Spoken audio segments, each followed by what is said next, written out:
Hello everyone, this is Jordan from Kanen Coffee, and today we have a beautiful machine with us in the shop. This is a Lamazoco Strada MP.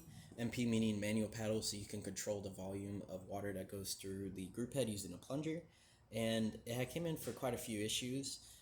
We did pretty much a routine service on this machine, redoing the group heads, which is a little bit difficult on these MP variants compared to a normal Strada or GS3.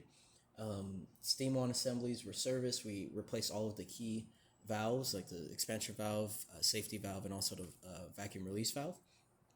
Redid the group heads, as in reserviced them. Replaced the gasket shower screens. Also, we had to do a few extra work, like this encoder here. This encoder is actually located right behind this black button you see right in the corner.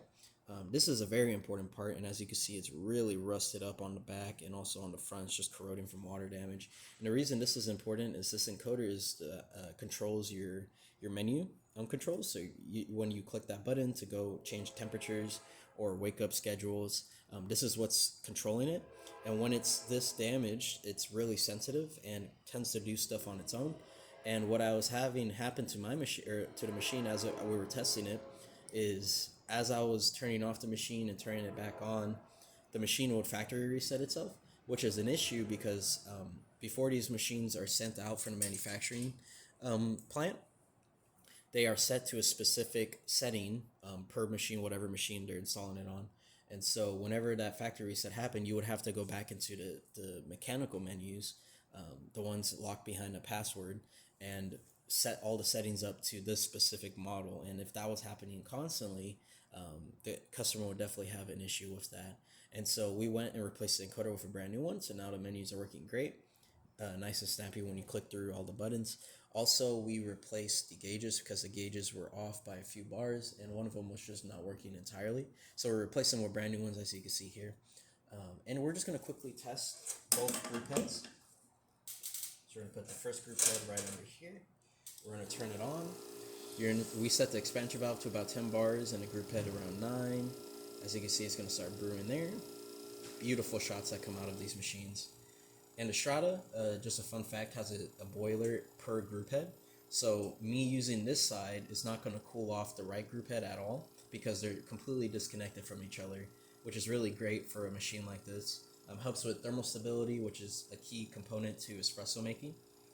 And as you can see, that shot came out good. We're going to stop it at 30 seconds, but that is a beautiful shot coming out of the Strada.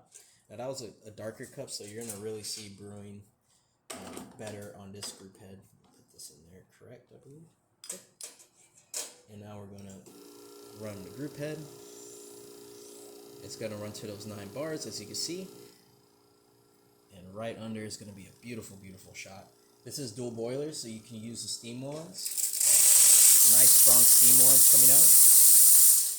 On both sides, we're going to use the second side after the shot's done. And then also the hot water tap, which could be adjusted by this knob right here.